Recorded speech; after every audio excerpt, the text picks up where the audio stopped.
Shalom, selamat malam.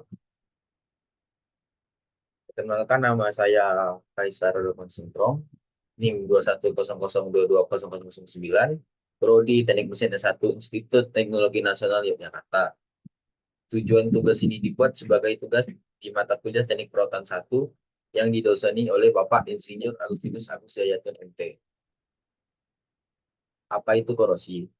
Korosi adalah kerusakan atau degrasi logam akibat reaksi redoks antara suatu suatu logam dengan berbagai zat lingkungannya yang menghasilkan senyawa-senyawa yang tidak dikehendaki. Dalam bahasa sehari-hari, korosi disebut perkantan.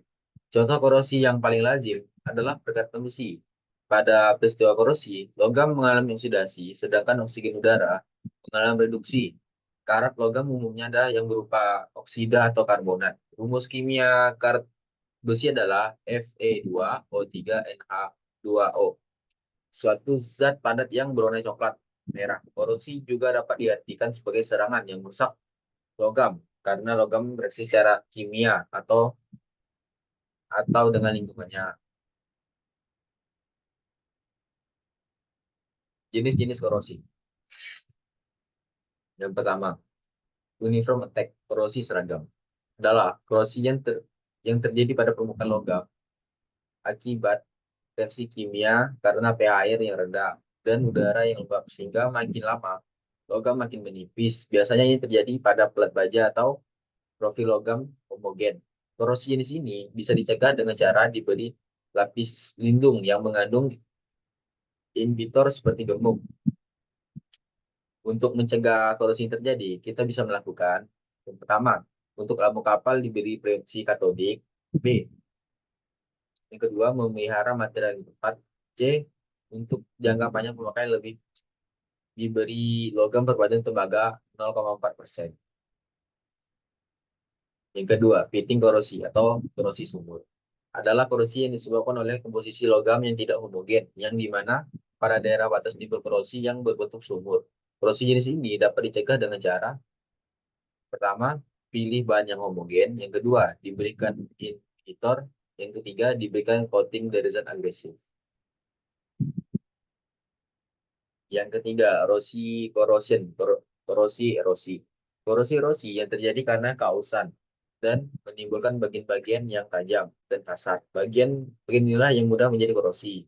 Dan juga diakibatkan karena fluida yang sangat deras dan dapat mengkikis film pelindung pada logam. Korosi ini biasanya terjadi pada pipa propeller.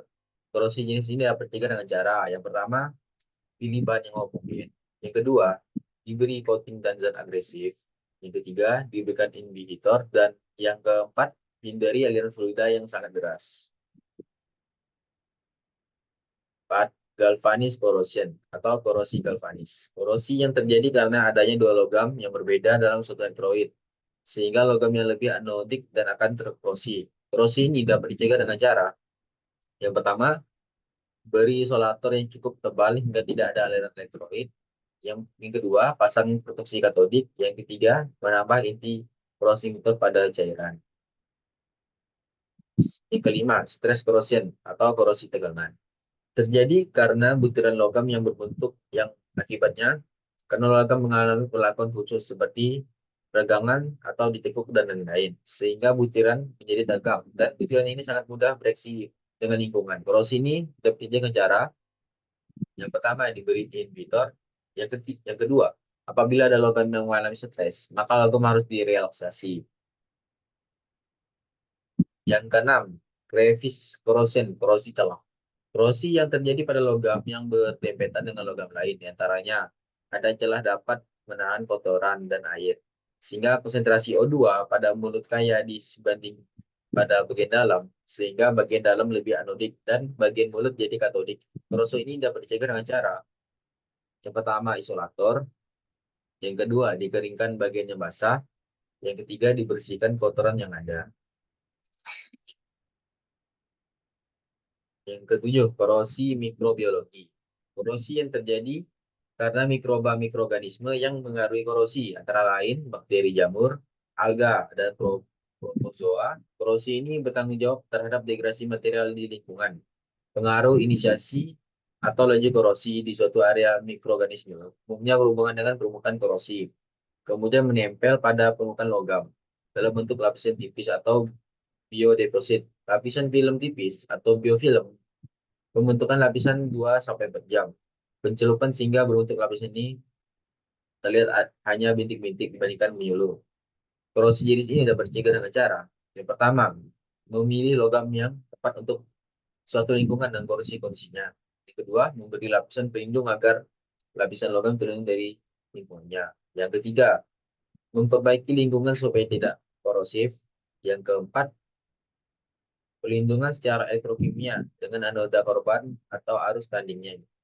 Yang terakhir, kelima, memperbaiki konstruksi agar tidak menyimpan air lumpur dan zat korosif lainnya. Dan yang ke-8, fatigue korosi atau korosi lelah. Korosi ini terjadi karena logam mendapatkan beban siklus yang terus berulang sehingga semakin lama logam akan mengalami patah karena terjadi kelelahan logam. Korosi ini bisa terjadi pada turbin-turbin uap, kurang minyak dan propeller kapal. Korosi ini dapat dicegah cara menggunakan inhibitor. Yang kedua, memilih ban yang tepat dalam ban yang kuat korosi. Hal-hal yang mempengaruhi terjadinya korosi. Yang pertama, temperatur. Semakin tinggi temperatur, maka reaksi kimia akan semakin cepat. Maka korosi akan semakin cepat terjadi. Yang kedua, kecepatan aliran. Jika kecepatan aliran semakin cepat, maka akan merusak lapisan film pada logam. Maka akan mempercepat korosi karena logam akan kehilangan lapisannya. Yang ketiga, pH. Pada pH yang optimal, maka korosi akan semakin cepat berubah. Yang keempat, kadar oksigen. Semakin tinggi kadar oksigen pada suatu tempat, maka reaksi oksidasi akan mudah terjadi, sehingga akan mempengaruhi laju reaksi korosi. Yang kelima, kelembapan udara. Upaya untuk mencegah terjadi korosi. Yang pertama, memilih logam yang tepat untuk suatu lingkungan dan kondisinya. Kedua, memberi lapisan pelindung agar lapisan logam terlindung terlindung dari lingkungannya. Tiga, memperbaiki lingkungan agar supaya tidak korosif. Yang keempat, pelindungan secara elektrokimia dengan anoda korban atau arus tanding. Yang kelima, memperbaiki konstruksi agar tidak menyimpan air lumpur dan virus dan lainnya. Sekian presentasi saya pada malam ini mengenai korosi. Saya ucapkan terima kasih.